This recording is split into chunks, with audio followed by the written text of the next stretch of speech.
Les feuilles sont encore là en ma possession et je vous invite vraiment à vous bouger pour cela et à donner ce bon moment. Marie-Laure n'était pas seulement la femme qui est née à Conakry, et la Guinée aujourd'hui lui rend hommage, parce que après Conakry, elle a parcouru une bonne partie du continent africain. Je me souviens, et c'est ça qui est bien chez Marie-Laure, lors de la conférence de presse de Hans Félix Patassé, à l'époque qui était menacé par les Bozizé, qui était menacé par une certaine France-Afrique, Marie-Laure a tenu à venir à cette conférence de presse au centre d'accueil de la presse étrangère. Et quand elle a écouté Patassé, elle m'a dit, camarade, voilà un président avec lequel nous devons faire quelque chose qui grandisse le continent africain. Je trouve en chacune de vous une sorte de Marie-Laure en 2020. On ne peut pas évoquer trop de choses aujourd'hui sur lesquelles on ne doit pas oublier Jean-Christophe, pour lequel elle tenait beaucoup. Je crois que toute sa vie, elle a souhaité mener son combat pour son fils et tenir à sa fondation. Voilà, donc je pense que ce qu'on peut faire aujourd'hui, c'est l'accompagner pour la fondation, parce qu'elle voulait vraiment mettre au point cette fondation. Et quand je la voyais, elle me parlait encore de sa fondation.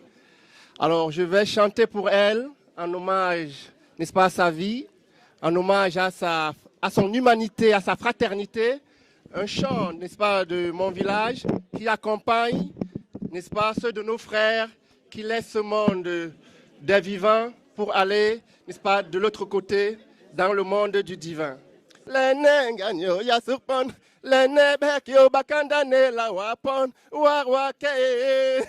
Mi surmo mingan mi lenyi leno, mi surmo mingan mi lepon lene, mi surmo mingan mi lenyi leno, mi surmo mingan mi lenyi leno. C'est la fin, c'est la célébration de ton départ. Nous célébrons ton départ vers l'autre monde. C'est ce que je dis dans cette chanson. Voici ta dernière fête. Mi surmo mingan mi lenyi lene, mi surmo mingan mi lenyi lene. Si nous t'avons offensé, nous te demandons de nous pardonner. Et si tu nous as offensés également, nous te pardonnons. Kane behene ba vule wa o, kane wa ne wa vule behe o, ola ke behe be ki bla ke wa e bitam lano. Le nenganyo ya suro, amari lor bile wa o, mama ya ha bile wa ne. Nous te pleurons, toi notre mère, toi Marie-Laure, toi notre ami, Marie-Laure bile wa o, alwanda jaha bile wa ne, amama ya ha bile wa ne. Nous ne mangerons donc plus avec toi, nous ne danserons donc plus avec toi, nous ne célébrerons donc plus la vie avec toi. Binga kebe peli bela wa e, ingen binga kebe peli yem la wa o, ingen binga kebe peli le la wa o, ingen binga kebe peli pot la wa o, Marie-Laure bile wa o, Marie-Laure, nous te pleurons, nous ne mangerons donc plus à ta table. Nous ne boirons donc plus de ton bon vin. Marie-Laure bile wa ne o, Marie-Laure bile wa o. Marie-Laure n'aimait pas les gens tristes. Marie-Laure, là où elle est aujourd'hui, elle nous regarde avec son air malicieux. Elle voudrait nous voir rire, elle voudrait nous voir raconter des histoires, raconter nos souvenirs avec elle. Marie-Laure veille sur nous. Mais je suis absolument persuadée que là où elle est, d'abord elle est partie le soir de Noël, dans la crèche, tranquille. Je suis persuadée que là où elle est, elle a déjà commencé à organiser le dîner des copains, ce qu'elle allait faire, les expositions. Je suis convaincue qu'elle est déjà en train de faire fenêtre sur. C'est peut-être fenêtre sur nous, qu'elle nous regarde. Mais je voudrais également vous dire que je suis sûre, convaincue, que c'est la femme la plus élégante de là où elle est. D'ailleurs, Sénégalais au secours de la France. J'ai connu Marie-Laure à cette occasion parce que mon livre l'avait extrêmement impressionné. Elle m'avait dit, tu as fait honneur à l'Afrique en sortant de l'ombre l'histoire des tirailleurs sénégalais, parce que dans ce pays, on ne sait pas rendre hommage aux Africains qui ont donné leur vie pour la France. Et lorsque l'Académie des sciences d'outre-mer m'a attribué le prix Robert Cornevin 2014, l'Académie, oui, Samuel Mbajoum, oui. L'Académie des sciences d'outre-mer m'a accordé, historien, oui, voilà. Quand l'Académie des sciences d'outre-mer m'a attribué le prix Robert Cornevin 2014, Marie-Laure était là. Elle a tenu à venir m'encourager, saluer un peu l'œuvre. Et d'ailleurs, mon travail l'avait tellement impressionné. Elle me dit, écoute, elle m'a invité 3 fois à la maison, on en a parlé, 3 fois chez elle. Et elle m'a dit, il faut absolument que des travaux comme le tien, qu'on oblige les Français à en parler. Et puis que ça aide à sortir les Africains de leur anonymat. Pas un anonymat qu'ils n'ont pas voulu, mais qu'on leur impose.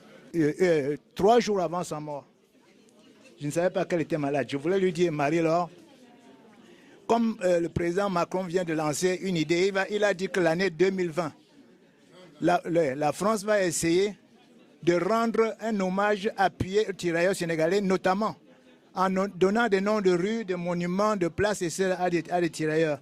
J'appelais Marie-Laure, je lui ai laissé un message en disant, Marie-Laure, je pense que notre combat peut trouver une issue. Malheureusement, je ne savais pas qu'elle était à l'article de la mort. Et quand j'ai appris sa mort, bon, vous pouvez savoir à quel point ça m'a bouleversé. Tu étais toujours mon doudou, mon doudou, mon doudou. Elle était tellement spontanée. Voilà, qu'elle repose en paix et je suis sûr que voilà, maintenant, on va prier pour elle. Voilà. Parce que c'était impromptu, matin, midi, soir, parfois la nuit. Elle sonnait, elle venait, on parlait. Les projets, on les connaît. Jean-Christophe qui encore ce matin, je suis allé réveiller, mais même à 7 h du matin, il m'avait demandé de le réveiller. Il était déjà réveillé, il était déjà habillé. Et Jean-Christophe, c'est maintenant qu'il faut l'accompagner.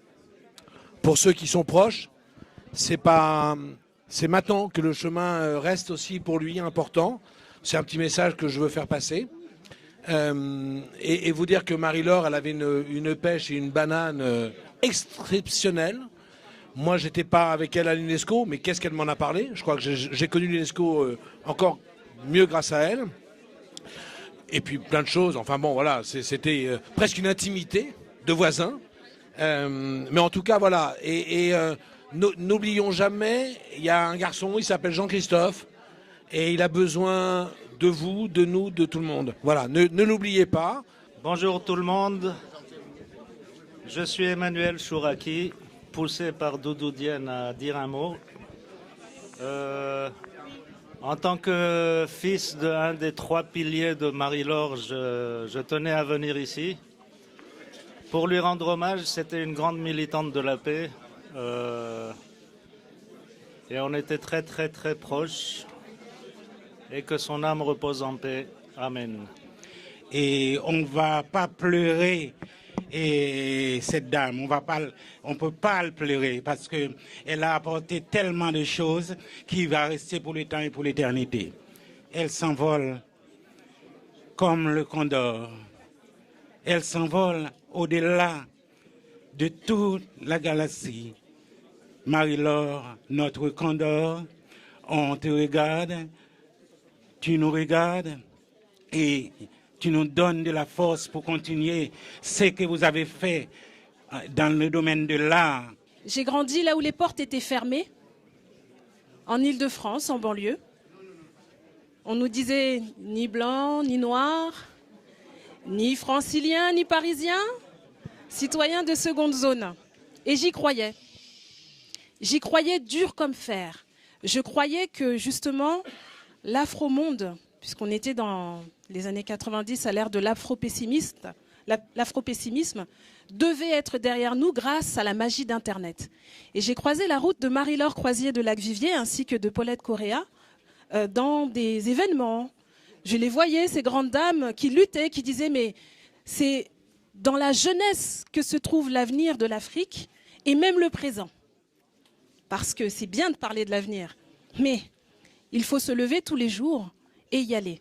Et moi, du haut de ma trentaine, sans financier, sans banque, qui me disait « Oh, personne ne va sur Internet aujourd'hui », j'y allais et je croisais régulièrement ces femmes qui me donnaient de l'espoir. Et à chaque fois que je les voyais, elles avaient toujours le sourire, malgré les difficultés. C'était des modèles. Et pourquoi je le mets au passé? Non, Ce sont des modèles. Ce que je tiens à dire aujourd'hui, c'est que Marie-Laure portait des espoirs dans l'art et surtout, elle dressait des ponts. Elle a continué à en faire jusqu'à aujourd'hui. Et c'est ce qui fait que nous sommes là, malgré les grèves, malgré tout. Même à Noël, même pendant les fêtes, nous avons pensé à elle. Ça, c'est quelque chose. Hein. C'est vrai que ça a été bien dit. Hein. Elle a fait quelque chose de merveilleux. Mais ce que j'aimerais, comme beaucoup, c'est que nous lui rendions hommage par la suite. C'est-à-dire que les morts ne sont pas morts, ce ne sont pas que des mots. Ce sont des actes. Elle doit faire partie des références. Quand on cite un ouvrage, une expérience, quelque chose lié à l'art, il est bien de citer une citation de Marie-Laure Croisier de Lacvivier. Moi, à mon humble niveau, je vais simplement essayer de rassembler des phrases, des mots, des petites choses, des anecdotes, et de les mettre à la disposition de tous pour qu'elles rentrent dans le panthéon, le vrai, pas celui de l'invocation, mais de la réalité. Nous devons l'inscrire, nous devons la citer, nous devons citer aussi les personnes qui sont présentes ici. Elle a cheminé avec nous malgré la maladie, malgré les difficultés, mais surtout portée par l'espoir. Et l'espoir, c'est celui de continuer le chemin pour elle. Tu m'as donné le jour, une femme de la couleur de la suie, tu m'as conçu couvé avec amour. Ma maman m'a marqué par son odeur, son rire, le charme, la couleur de sa voix. Ma maman m'a marqué par sa douceur, son sourire, ô tendresse de ses soins, de ses doigts. Ma maman m'a marqué encore par la chaleur de son sein si nourricier, auquel goulu je restais des heures amarré, avant que repu de me laisser dorloter puis bercer par le roulis de son dos et de ses abdos fessiers. Oui, c'est une beauté noire, une black beauty, qui fut à elle seule le soleil, la lune, l'unique, l'idole, la star de ma jeune vie. Pour poursuivre le travail de Marie-Laure, oui, j'ai beaucoup aimé Souffle, Birago Diop. Elle n'est pas partie, elle est là, elle nous voit, elle danse avec nous, elle sourit avec nous, et encore une fois, merci. Il y a quelques jours, j'ai pris mon téléphone pour l'appeler, pour lui dire, écoute, j'ai hâte d'être en 2020 et de te revoir. Et quelques minutes après, j'ai appris qu'elle n'était plus. Donc, c'était un choc pour moi. Et c'est comme si elle m'avait envoyé un mot, et un signe, et quelques minutes après, j'apprends qu'elle n'est plus parmi nous. Témoignage par un Eya pour Marie-Laure. Je suis une fille de Martinique, fille d'Aimé Césaire. Et j'ai rencontré deux reines dans les années 90, deux reines sénégalaises, l'une de Malika qui s'appelait Fatim Jim et l'autre qui s'appelait Marie-Laure. L'une, je travaillais avec elle, j'étais son amie. Et elle m'a présenté son autre amie Marie-Laure et pendant des années, elles m'ont portée, elles m'ont raconté leur Sénégal. Et je suis devenue aussi une fille de Sénégal, de cœur. Et c'est un des rares pays après le mien où je me suis dit, je peux mourir là. Parce que Marie-Laure a été pour moi une fabuleuse conteuse du Sénégal, de Gorée.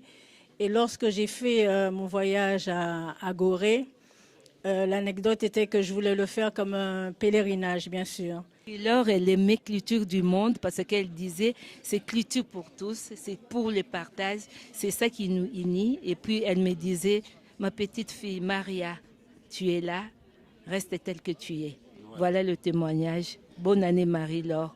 Ce que je dirais sur Marie-Laure serait un euphémisme, parce que tout le monde la connaît dans toute la planète.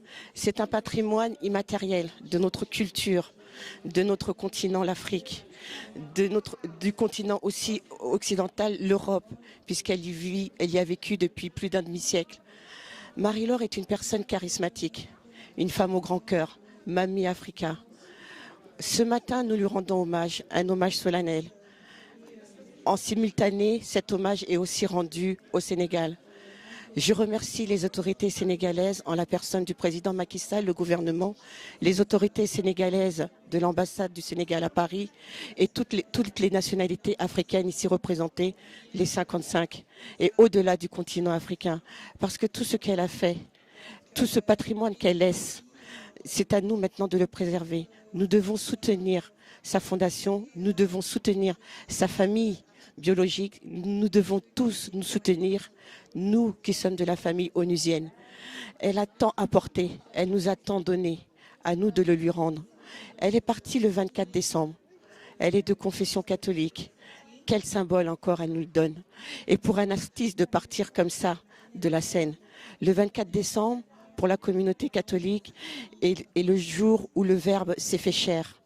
Mais c'est aussi, et pour Marie-Laure, le jour où son Verbe s'est fait esprit.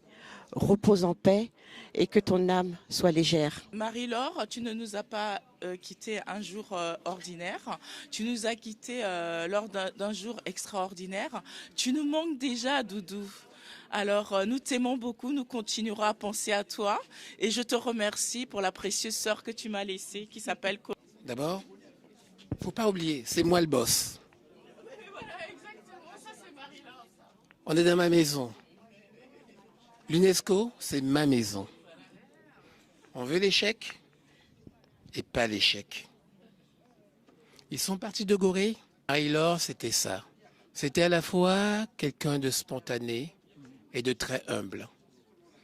Je pense qu'il serait difficile de définir Marie-Laure. On n'arrive pas à le définir, Marie-Laure.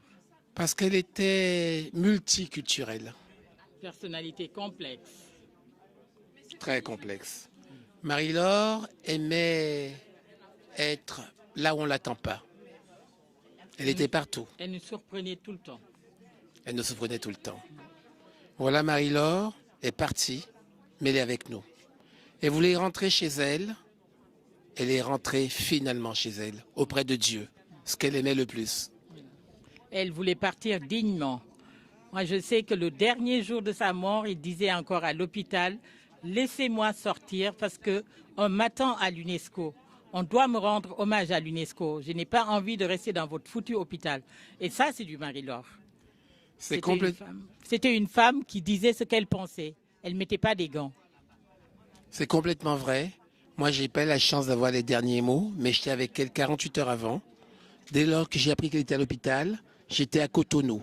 J'ai pris un avion, je suis rentré, j'ai vu à l'hôpital. Elle m'a dit, j'ai rien à faire là, je rentre à la maison. Et les médecins m'ont dit, elle ne peut pas rentrer. Oui, donc de toute façon, elle est rentrée à l'hôpital. 3 jours après, elle a demandé à sortir de son propre chef et on n'y a pu rien faire. Elle est restée 8 jours quand même, elle ne mangeait pas. Et moi, ça m'a alarmée. Et j'avais trouvé Eugénie qui est là. Eugénie, tu es témoin. Elle avait demandé à Eugénie de lui faire du soupukanya. Eugénie a fait le soupukanya. Moi, elle m'avait demandé de lui faire du thieboudienne. Mais il était 22h30. Je me suis dit, le thieboudienne à Paris, on te l'annonce à 22h30 du soir pour que tu l'amènes le matin. C'était difficile. Je lui ai dit, Tata, j'ai les petits ingrédients, mais je n'ai pas le bon poisson pour faire le thieboudienne. Je vais te le faire après. Mais pas demain. Après, il m'a dit, donc fais-moi du yassa. J'ai fait une quantité de yassa. Eugénie, tu es là, je parle sous ton contrôle. Pour une semaine qu'on a laissé à Jean-Christophe parce que malheureusement, elle ne pouvait rien manger. On l'a forcée avec Eugénie pour qu'elle mange, mais rien ne passait. Et puis quand j'ai vu que pendant une semaine quand même, quelqu'un qui reste sans manger, sans boire, je me suis dit non, il faut alerter. Et c'est là que j'ai appelé au secours les services de l'UNESCO, l'assistante sociale, Madame Goletto. Je n'arrêterai pas de la remercier parce que c'est elle qui nous a sauvés, c'est elle qui m'a sauvée. C'est elle qui est allée chez Marie-Laure avec une équipe médicale et je peux même dire Manu Militari, amener Marie-Laure à l'hôpital parce qu'elle n'en voulait pas. Je crois que comme c'était une femme digne, une femme qui tenait à sa personne, je crois qu'elle ne voulait pas se voir dépérir et elle n'a pas accepté les soins. Bon, ça, c'est... Voilà, et elle voulait toujours être à côté de son fils Jean-Christophe, mais dont elle ne pouvait plus s'occuper parce qu'elle était malade.